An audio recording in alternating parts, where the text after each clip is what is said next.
السلام علیکم۔ انسان جب ٹوٹتا ہے نا تو سوائے رب کے کوئی اس کی آواز نہیں سنتا، اور ٹوٹی ہوئی چیزوں میں لوگ صرف تجسس رکھتے ہیں۔ جب یقین اللہ کی ذات پر ہو تب ہر چیز کی پرواہ کرنا چھوڑ دیا کرو، کیونکہ وہ ذات کسی کو مایوس نہیں کرتی۔ یہ بھی تو ہو سکتا ہے کہ جو تم مانگ رہے ہو وہ تمہارا ہی نصیب ہو، اللہ صرف تمہارا یقین بڑھا رہا ہو۔ صبر تو یہ ہے کہ لوگوں سے کہنا چھوڑ دو، تاکہ اس چیز کے ملنے کی تڑپ تمہیں اللہ پاک سے ملوا دے۔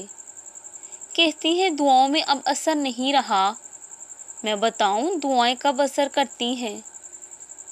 جب بھی اداس ہونے لگو تو خود کو یہ یاد دلایا کرو کہ جس نے مشکل دی ہے اس نے مدد کا بھی وعدہ کر رکھا ہے۔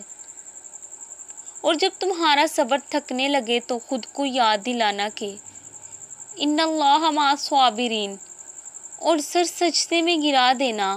بس پھر یہی سے دعا، صبر کرنے کی ہمت اور قوت ملنا شروع ہو جائے گی۔